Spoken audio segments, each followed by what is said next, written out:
一周又过去，我们继续一起来看有趣的开源项目和本周值得关注的科技事件。Mouse Gestures， 这是一个开源的鼠标手势浏览器扩展，把它安装到浏览器上之后，按着鼠标右键画出对应的图形，浏览器就会做出对应的操作，比如向右滑前进，向左滑后退，滑下 L 关闭网页，滑下一个直角刷新网页。用户也可以根据需要自己来定制手势。这种鼠标手势如果习惯了的话，我个人感觉还是非常好用的。Screen Copy， 目前手机投屏到电脑已经是个非常常见的功能了，但是很多品牌只对自家电脑优化比较好。Screen Copy 是一个开源的安卓投屏工具，可以用它很轻松的把手机屏幕投屏到各种品牌的电脑上，同时这是多种操作系统。它使用起来也非常简单，在电脑上运行客户端，手机上打开开发者模式，并打开 USB 调试。如果是想要有线连接，就用数据线连上手机和电脑， eScreen Copy 就能识别到手机。如果是想要无线连接，还需要打开无线调试，然后在电脑端选择二维码连接，手机上点击使用二维码配对。连接成功之后，我们就可以在电脑上操作手机了，可以直接投屏，直观的操作，可以用快捷方式远程控制一些功能。除了这些基础功能， eScreen Copy 还有很多其他的用法，感兴趣的可以自行了解。Proxy Pin， 这是一个开源的跨平台抓包工具。抓包是指通过工具记录下设备上的所有网络行为的一种技术，之后我们可以通过记录下来的内容，看到我们手机电脑上的软件到底向服务器发送了什么，远端的服务器向我们的手机发送了什么。通过抓包可以达到分析软件 bug、 逆向软件协议、审查软件是否有流氓行为等目的。之后还可以用分析的结果进一步做其他的事，比如屏蔽掉广告连接，解锁没有权限的内容等等。Carol Keep， 这是一个开源的书签管理工具，支持自托管到自己的服务器，之后你可以用它收藏网页、文章、图片，或者浏览器上任何你感兴趣的内容。因为它支持全文搜索，所以等后续需要的时候能很方便的把收藏给找出来。如果你是一个数据囤积癖，那这个项目一定对你有用。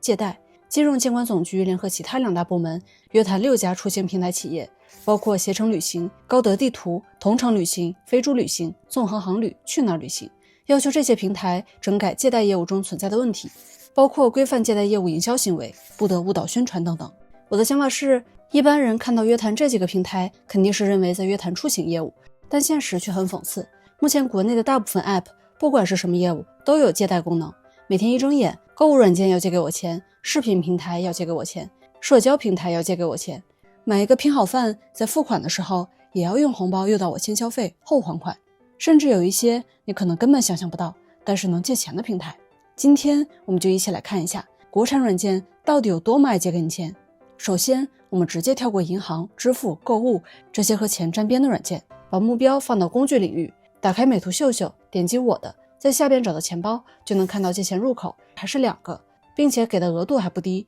一个最高20万，一个最高100万。之后我们点击进入钱包，就能发现一整个为借钱而生的页面，甚至为了用户方便，这里还贴心的放了一个证件照。除了美图秀秀，来自同一家公司的美颜相机也提供了同样的功能。所以到底有什么人会在拍照 P 图的时候去借钱？然后我们打开百度网盘，点击我的，可以看到一个叫杜小满借钱的图标，点进去就能获得2万多的额度，下面还写着1000元一天只要 0.5 元，好像利息很低的样子，但其实它的年利率高达 18%， 妥妥的高利贷。同样，该公司的其他软件，百度 App、百度贴吧、百度地图基本上都有类似的功能，主打不管你要干什么，它都想借给你点儿。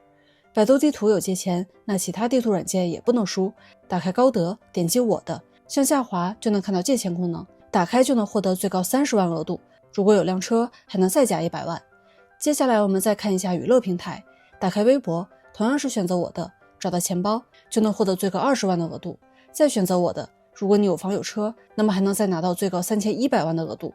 这还没完，点击旁边这个会生活，开一下会员，就又多了5888，还能领几大视频平台的会员。这几大视频平台中同样也有高手，比如说爱奇艺，点击我的就能看到不止一个借钱的入口，选择钱包，整个页面有1半的功能都和借钱有关，甚至还会弹窗广告，只要借钱就送会员。急迫的心透出屏幕溢了出来，第一个入口点进去就能拿到最高200多万的额度，第二个点进去又是好几千万的额度，也就是说但爱奇艺一个软件，如果你能借满，就已经到了财富自由的标准。问题来了，真的会有人看着电视剧就忽然要决定把自己房子车子都抵押了，在爱奇艺狠狠借一笔吗？恐怕还真的会有，不然这些软件也不会煞费苦心的塞借钱功能进来。那么他们借钱给我们到底有什么好处？我们简单看一个例子就能明白。2025年360集团勉强实现了扭亏为盈，但利润只有几千万，而奇富科技也就是原360金融2025年的利润却高达60亿，相差高达上百倍，而这其中的利润大部分都是借款人的利息。从这个数字也能看出来，这些借贷平台绝对不是自己宣传的低息，反而高到离谱。最后再次提醒大家远离网贷。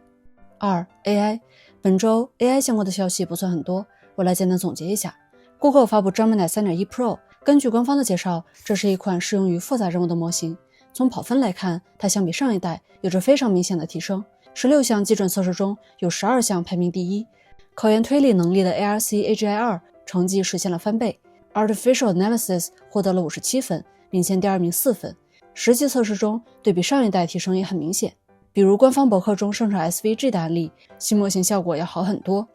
Anthropic 发布 Claude Sonnet 4.6， 对比之前的 Sonnet 模型，它提升了编程、一致性、指令遵循的能力。从跑分来看，它大部分成绩都逼平或者超过了 Opus 4.5， 有2项甚至高于 Opus 4.6。